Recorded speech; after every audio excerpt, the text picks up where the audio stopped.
ओम साई राम साई राम साई मंदिर में आपका स्वागत है। साईं बाबा के परम आशीर्वाद से और आपके लेकर आए हैं हिंदी भाषा में साईं सचरित्र।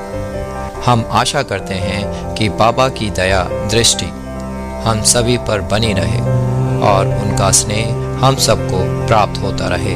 ओम साई राम साई राम। अध्याय 28 चिड़ियों का शिरडी को खींचा जाना। लक्ष्मीचंद बुरहानपुर की महिलाएं मेघा का निवारण।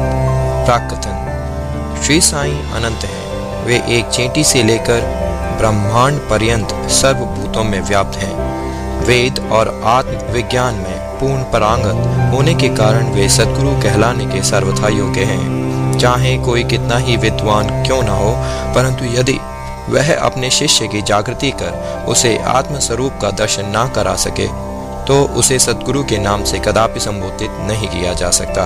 साधारणतः पिता केवल इस नश्वर शरीर का ही जन्मदाता है, परंतु सद्गुरु तो जन्म और मृत्यु दोनों से ही मुक्ति करा देने वाले हैं। अतः वे अन्य लोगों से अधिक दयावंत हैं। श्री साईं बाबा हमेशा कहा करते थे कि मेरा भक्त चाहे 1000 कोस की दूरी पर ही क्यों न हो, वह शिरडी को ऐसे खींचा चला जाता है जैसे धागे से बंधी हुई चिड़ियां खींचकर स्वयं ही आ जाती हैं। इस अध्याय में ऐसे ही 3 चिड़ियों का वर्णन है। लाला लक्ष्मीचंद। ये महानुभाव बंबई के श्री वेंकटेश्वर प्रेस में नौकरी करते थे। वहां से नौकरी छोड़कर वे रेलवे विभाग में आए और फिर वे Messrs Ralli brothers and company में मुंशी का कार्य करने लगे। उनका सन 1910 में श्री साईं बाबा से संपर्क हुआ। बड़े दिन यानी क्रिसमस से लगभग 1 या 2 मास पहले सांता क्रूज में उन्होंने स्वप्न में एक दाढ़ी वाले वृद्ध को देखा जो चारों ओर से भक्तों से घिरा हुआ खड़ा था। कुछ दिनों के पश्चात वे अपने मित्र श्री दत्तात्रेय मंजूनाथ बिजुर के यहाँ दासगढ़ों का कीर्तन सुनने गए। दासगढ़ों का यह नियम था कि वे कीर्तन करते समय श्रोताओं के सम्मुख श्री साईं बाबा का चित्र रख लिया करते थे। लक्ष्मीचंद को यह चित्र देखकर महान आश्चर्य हुआ, क्योंकि स्वप्न में उन्होंने जिस वृद्ध के दर्शन किए थे उनकी आकृति भी ठीक इस चित्र के अनुरूप ही थी। इससे वे इस निष्कर्ष पर पहुंचे कि स्वप्न में दर्शन देने वाले स्वयं शिरडी के श्री साईनाथ समर्थ के अतिरिक्त और कोई नहीं है। चित्र दर्शन, दासगणों का मधुर कीर्तन और उनके संत तुकाराम पर प्रवचन आदि का कुछ ऐसा प्रभाव उन पर पड़ा कि उन्होंने शिरडी यात्रा का दृढ़ संकल्प कर लिया। भक्तों को चिरकाल से ही ऐसा अनुभव होता आया है कि जो सद्गुरु या अन्य किसी आध्यात्मिक ज्ञान की खोज में निकलता है उसकी ईश्वर सदैव ही सहायता करते हैं। उसी रात्रि को लगभग 8 बजे उनके एक मित्र शंकर राव ने उनका द्वार खटखटाया और पूछा कि क्या हमारे साथ शिरडी चलने को तैयार हैं? लक्ष्मीचंद के हर्ष का पारावार न रहा और उन्होंने तुरंत ही शिरडी चलने का निश्चय कर लिया। एक मारवाड़ी से 15 रुपए उधार लेकर तथा अन्य आवश्यक प्रबंध कर उन्होंने शिरडी को प्रस्थान कर दिया। रेलगाड़ी में उन्होंने अपने मित्र के साथ कुछ देर भजन भी किया। उसी डिब्बे में 4 यवन यात्री भी बैठे थे जो शिरडी के समीप ही अपने अपने घरों को लौट रहे थे। लक्ष्मीचंद ने उन लोगों से श्री साईं बाबा के संबंध में कुछ पूछताछ की। जब लोगों ने उन्हें बताया कि श्री साईं बाबा शिरडी में अनेक वर्षों से निवास कर रहे हैं और वे एक बहुत पहुँचे हुए संत हैं। जब वे गोपर गांव पहुँचे तो बाबा को भेंट देने के लिए कुछ अमरूद खरीदने का उन्होंने विचार किया। वे वहाँ के प्राकृतिक सौंदर्य में दृश्य देखने में कुछ ऐसे तल्लीन हुए कि उन्हें अमरूद लेने की सुधि न रही। परंतु जब वे शिरडी के समीप आए तो यकायक उन्हें अमरूद खरीदने की स्मृति हो आई। इसी बीच उन्होंने देखा कि एक वृद्धा टोकरी में अमरूद लिए तांगे के पीछे पीछे दौड़ती चली आ रही है। यह देख उन्होंने तांगा रुकवाया और उनमें से कुछ बढ़िया अमरूद खरीद लिए। जब वह वृद्धा उनसे कहने लगी कि कृपा कर ये शेष अमरूद भी मेरी ओर से बाबा को भेंट कर देना। यह सुनकर तक्षण ही उन्हें विचार हो आया कि मैंने अमरूद खरीदने की जो इच्छा पहले की थी और जिसे मैं भूल गया था, उसी की इस वृद्धा ने पुनः स्मृति करा दी है। श्री साईं बाबा की प्रति उसकी भक्ति देख वे दोनों बड़े चकित हुए। लक्ष्मीचंद ने यह सोचकर कि हो सकता है कि स्वप्न में जिस वृद्ध के दर्शन मैंने किए थे उनकी ही यह कोई रिश्तेदार हो, वे आगे बढ़े। शिरडी के समीप पहुंचने पर उन्हें दूर से ही मस्जिद में फहराती ध्वजाएं दिखाई दी, जिन्हें देख प्रणाम कर अपने हाथों में पूजन सामग्री लेकर वे मस्जिद पहुंचे और बाबा का यथाविधि पूजन कर वे द्रवित हो गए। उनके दर्शन कर वे अत्यंत आनंदित हुए तथा उनके शीतल चरणों से ऐसे लिपटे जैसे एक मधुमक्खी कमल के मकरंद की सुगंध से मुग्ध होकर उससे लिपट जाती है।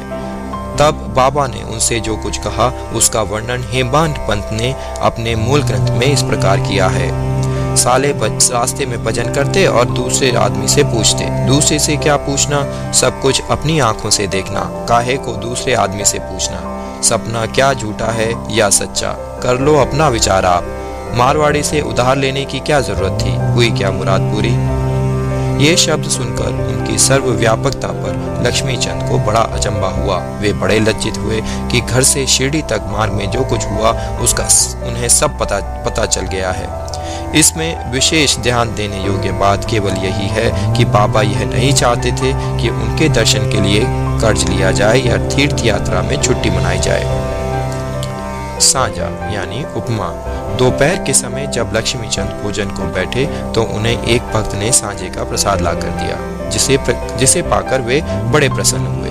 दूसरे दिन वे सांझे की आशा लगाए बैठे रहे, परंतु किसी भक्त ने वह प्रसाद ना दिया, जिसके लिए वे अति उत्सुक थे।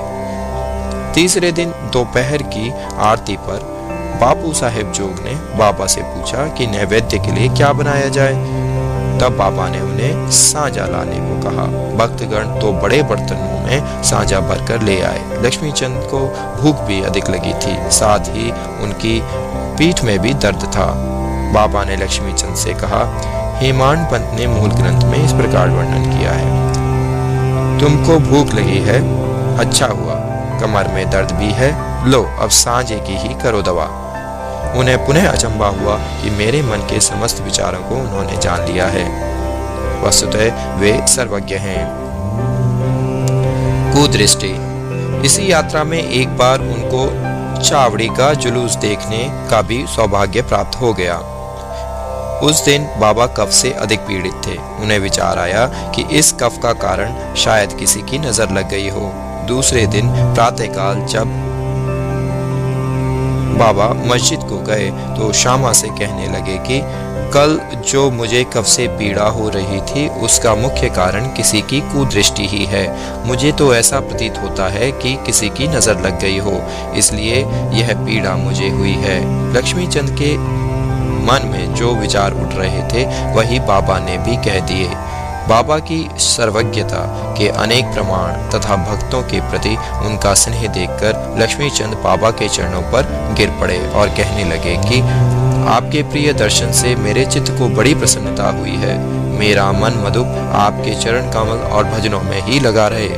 आपके अतिरिक्त भी अन्य कोई ईश्वर है इसका मुझे ज्ञान नहीं। मुझ पर आप सदा दया और स्नेह करें और अपने चरणों के दीन दास की रक्षा कर उसका कल्याण करें। आपके भव भय नाशक चरणों का स्मरण करते हुए मेरा जीवन आनंद से व्यतीत हो जाए, ऐसी मेरी आपसे विनम्र प्रार्थना है। बाबा से आशीर्वाद तथा उदी लेकर वे मित्र के साथ प्रसन्न और संतुष्ट होकर मार्ग में उनकी कीर्ति का गुणगान करते हुए घर वापस लौट आए और सदैव उनके अनन्य भक्त बने रहे। शिरडी जाने वालों के हाथ वे उनको हार, कपूर और दक्षिणा भेजा करते थे। बुहारनपुर की महिला। अब हम दूसरी चिड़िया यानी भक्त का वर्णन करेंगे।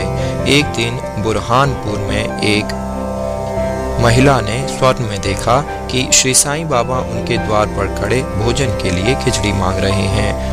उसने उठकर देखा तो द्वार पर कोई भी नहीं था। फिर भी वह प्रसन्न हुई और उसने यह स्वप्न अपने पति तथा अन्य लोगों को सुनाया। उसका पति डाक विभाग में नौकरी करता था। वे दोनों ही बड़े धार्मिक थे।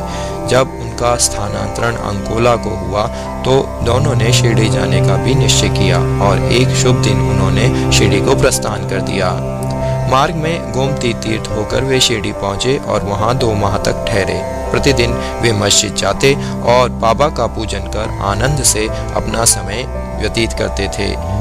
यद्यपि दंपत्ति खिचड़ी का नैवेद्य भेंट करने को ही आए थे, परंतु किसी कारणवश उन्हें 14 दिनों तक ऐसा संयोग प्राप्त न हो सका। उनकी स्त्री इस कार्य में अब अधिक विलंब न करना चाहती थी। इसलिए जब 15वें दिन दोपहर के समय वह खिचड़ी लेकर मस्जिद में पहुंची तो उसने देखा कि बाबा अन्य लोगों के साथ भोजन करने बैठ चुके हैं। पर्दा गिर चुका था, जिसके पश्चात किसी का साहस न था कि वह भीतर प्रवेश कर सके, परंतु वह एक क्षण भी प्रतीक्षा न कर सकी और हाथ से पर्दा उठाकर भीतर चली आई। बड़े आश्चर्य की बात थी कि उसने देखा कि बाबा की इच्छा उस दिन सबसे पहले खिचड़ी खाने की ही थी, जिसकी उन्हें आवश्यकता थी। जब वह थाली लेकर भीतर आई तो बाबा को बड़ा हर्ष हुआ और वे उसी में से खिचड़ी के ग्रास लेकर खाने लगे। बाबा की ऐसी उत्सुकता देखकर प्रत्येक को बड़ा आश्चर्य हुआ और जिन्होंने यह खिचड़ी की वार्ता सुनी उन्हें भक्तों के प्रति बाबा का असाधारण स्नेह देख बड़ी प्रसन्नता हुई। मेघा का निवारण। अब तृतीय महान पक्षी की चर्चा सुनिए। बिरम गांव का रहने वाला मेघा अत्यंत सीधा और अनपढ़ व्यक्ति था। वह राव बहादुर ह.वी. साठे के यहाँ रसोइये का काम किया करता था। वह शिव जी का परम भक्त था और सदैव पंचाक्षरी मंत्र नमः शिवाय का जाप किया करता था। सांख्योपासना आदि का उसे कुछ भी ज्ञान न था। यहाँ तक कि वह संध्या के मूल गायत्री मंत्र को भी न जानता था। राव बहादुर साठे को उस पर अत्यंत स्नेह था, इसलिए उन्होंने उसे संध्या की विधि तथा गायत्री मंत्र सिखला दिया। साठे साहेब ने श्री साईं बाबा को शिवजी का साक्षात अवतार बतलाकर उसे शिरडी भेजने का निश्चय किया, किंतु साठे साहेब से पूछने पर उन्होंने बताया कि श्री साईं बाबा तो यवन हैं। इसलिए मेघा ने सोचा कि शिरडी में एक यवन को प्रणाम करना पड़े, यह अच्छी बात नहीं है। भोला वाला आदमी तो वह था ही, इसलिए उसके मन में असमंजस पैदा हो गया। तब उसने अपने स्वामी से प्रार्थना की कि कृपया कर मुझे वहां ना भेजें, परंतु साठे साहब कहाँ मानने वाले थे। उनके सामने मेघा की एक न चली। उन्होंने उसे किसी प्रकार शिरडी भेज दिया तथा उसके द्वारा अपने ससुर गणेश दामोदर उपनाम दादा केलकर को, जो शिरडी में ही रहते थे, एक पत्र भेजा कि मेघा का परिचय बाबा से करा देना। शिरडी पहुंचने पर जब वह मस्जिद में घुसा तो बाबा अत्यंत क्रोधित हो गए और उसे उन्होंने मस्जिद में आने की मनाही कर दी। वे गर्जन कर कहने लगे कि इसे बाहर निकाल दो। फिर मेघा की ओर देखकर कहने लगे कि तुम तो एक उच्च कुलीन ब्राह्मण हो और मैं निम्न जाति का एक यवन, तुम्हारी जाति भ्रष्ट हो जाएगी, इसलिए यहाँ से बाहर निकल जाओ। ये शब्द सुनकर मेघा कांप उठा। उसे बड़ा विस्मय हुआ कि जो कुछ उसके मन में विचार उठ रहे थे उन्हें बाबा ने कैसे जान लिया। किसी प्रकार वह कुछ दिन वहां ठहरा और अपनी इच्छा अनुसार सेवा भी करता रहा, परंतु उसकी इच्छा तृप्त नहीं हुई। फिर वह घर लौट आया और वहां से त्रिंबक यानी नासिक जिला को चला गया। वर्ष भर के पश्चात वह पुनः शिरडी आया और इस बार दादा केलकर के कहने से उसे मस्जिद में रहने का अवसर प्राप्त हो गया। साईं बाबा मौखिक उपदेश द्वारा मेघा की उन्नति करने के बदले उसका आंतरिक सुधार कर रहे थे। उसकी स्थिति में पर्याप्त परिवर्तन होकर यथेष्ट प्रगति हो चुकी थी और अब तो वह श्री साईं बाबा को शिव जी का ही साक्षात अवतार समझने लगा था। शिव पूजन में बिल्व पत्रों की आवश्यकता होती है, इसलिए वह अपने शिव जी यानी बाबा का पूजन करने हेतु बिल्व पत्रों की खोज में वह मीलों दूर निकल जाया करता था। प्रतिदिन उसने ऐसा नियम बना लिया था कि गांव में जितने भी देवालय थे, प्रथम वहां जाकर वह उनका पूजन करता और इसके पश्चात ही वह मस्जिद में बाबा को प्रणाम करता तथा कुछ देर चरण सेवा करने के पश्चात ही चरणामृत पान करता था। एक बार ऐसा हुआ कि खांडोबा के मंदिर का द्वार बंद था, इस कारण वह बिना पूजन किए ही वहां से लौट आया और जब वह मस्जिद में आया तो बाबा ने उसकी सेवा स्वीकार न की तथा उसे पुनः जाकर पूजन कर आने को कहा और उसे बतलाया कि अब मंदिर के द्वार खुल गए हैं। मेघा ने जाकर देखा कि सचमुच मंदिर के द्वार खुल गए हैं। जब उसने लौटकर यथाविधि पूजा की तब कहीं बाबा ने उसे अपना पूजन करने की अनुमति दी। गंगा स्नान। एक बार मकर संक्रांति के अवसर पर मेघा ने विचार किया कि बाबा को चंदन का लेप करूं तथा गंगा जल से उन्हें स्नान कराऊं। बाबा ने पहले तो इसके लिए अपनी स्वीकृति ना दी, परंतु उसकी लगातार प्रार्थना के उपरांत उन्होंने किसी प्रकार स्वीकार कर लिया।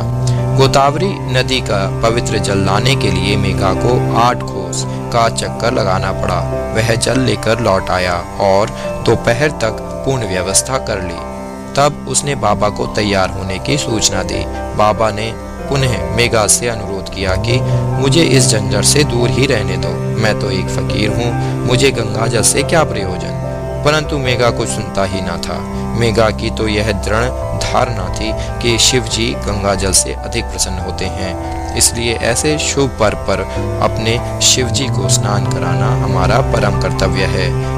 अब तो बाबा को सहमत ही होना पड़ा और नीचे उतरकर वे एक पीढ़े पर बैठ गए तथा अपना मस्तक आगे करते हुए कहने लगे कि अरे मेघा, कम से कम इतनी कृपा तो करना कि केवल मेरे सिर पर ही पानी डालना। सिर शरीर का प्रधान अंग है और उस पर पानी डालना ही पूरे शरीर पर पानी डालने के सदृश है। मेघा ने अच्छा कहते हुए बर्तन उठाकर सिर पर पानी डालना प्रारंभ किया। ऐसा करने से उसे इतनी प्रसन्नता हुई कि उसने उच्च स्वर में हर हर गंगे कहते हुए समूचे बर्तन का पानी बाबा के संपूर्ण शरीर पर उड़ेल दिया और फिर पानी का बर्तन एक ओर रखकर वह बाबा की ओर निहारने लगा। उसने देखा कि बाबा का तो केवल सिर ही भीगा है और शेष भाग ज्यों का त्यों बिल्कुल ही सूखा ही है। यह देख उसे बड़ा आश्चर्य हुआ। त्रिशूल और पिंडी। मेघा बाबा को 2 स्थानों पर स्नान कराया करता था। पहले वह बाबा को मस्जिद में स्नान कराता और फिर बाड़े में नाना साहिब चांदोरकर द्वारा प्राप्त उनके बड़े चित्र को। इस प्रकार यह क्रम 12 मास तक चलता रहा। बाबा ने उसकी भक्ति तथा विश्वास दृढ़ करने के लिए उसे दर्शन दिए। एक दिन प्रातःकाल मेघा जब अर्ध निद्रा अवस्था में अपनी शैया पर पड़ा हुआ था, तभी उसे उनके दर्शन हुए। बाबा ने उसे जागृत जानकर अक्षत फेंके और कहा कि मेघा, मुझे त्रिशूल लगाओ। इतना कहकर वे अदृश्य हो गए। उनके शब्द सुनकर उसने उत्सुकता से अपनी आंखें खोली, परंतु देखा कि कोई नहीं है, केवल अक्षत ही यहाँ वहाँ बिखरे पड़े हैं। तब वह उठकर बाबा के पास गया और उन्हें अपना स्वप्न सुनाने के पश्चात उसने उन्हें त्रिशूल लगाने की आज्ञा मांगी। बाबा ने कहा कि क्या तुमने मेरे शब्द नहीं सुने कि मुझे त्रिशूल लगाओ? यह कोई स्वप्न नहीं वरन मेरी प्रत्यक्ष आज्ञा थी।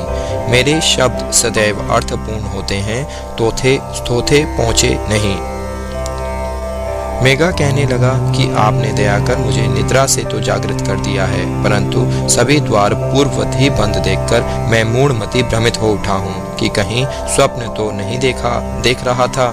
बाबा ने आगे कहा कि मुझे प्रवेश करने के लिए किसी द्वार की आवश्यकता नहीं है, ना मेरा कोई रूप ही है और ना ही कोई अंत। मैं सदैव सर्वभूतों में व्याप्त हूँ।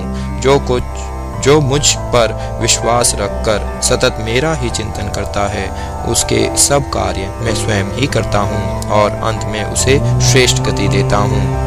मेघा बाड़े को लौट आया और बाबा के चित्र के समीप ही दीवार पर एक लाल त्रिशूल खींच दिया। दूसरे दिन एक रामदासी भक्त पुणे से आया।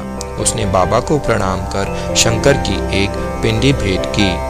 उसी समय मेघा भी वहां पहुंचे। तब बाबा उनसे कहने लगे कि देखो शंकर भोले आ गए हैं, उन्हें अब संभालो। मेघा ने पिंडी पर त्रिशूल लगा देखा तो उसे महान विस्मय हुआ। वह बाड़े में आया। इस समय काका साहेब दीक्षित स्नान के पश्चात सिर पर तौलिया डाले साईं नाम का जाप कर रहे थे। तभी उन्होंने ध्यान में एक पिंडी देखी जिससे उन्हें कौतूहल सा हो गया था। उन्होंने सामने से मेघा को आते देखा। मेघा ने बाबा द्वारा प्रदत्त वह पिंडी काका साहेब दीक्षित को दिखाई। पिंडी ठीक वैसी ही थी जैसी कि उन्होंने कुछ घड़ी पूर्व ध्यान में देखी थी।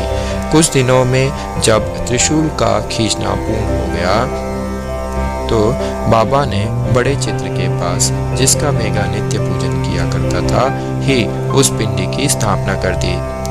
मेघा को शिव पूजन से बड़ा प्रेम था। त्रिपुंड खींचने का अवसर देकर तथा पिंडी की स्थापना कर बाबा ने उसका विश्वास दृढ़ कर दिया। इस प्रकार कई वर्षों तक लगातार दोपहर और संध्या को नियमित आरती तथा पूजा कर सन 1912 में मेघा परलोकवासी हो गया। बाबा ने उसके मृत शरीर पर अपना हाथ फेरते हुए कहा कि यह मेरा सच्चा भक्त था। फिर बाबा ने अपने ही खर्च से उसका मृत्यु भोज ब्राह्मणों को दिए जाने की आज्ञा दी, जिसका पालन काका साहेब दीक्षित ने किया। श्री सद्गुरु साईनाथार्पणमस्तु। शुभम भवतु। सप्ताह परायण चतुर्थ विश्राम।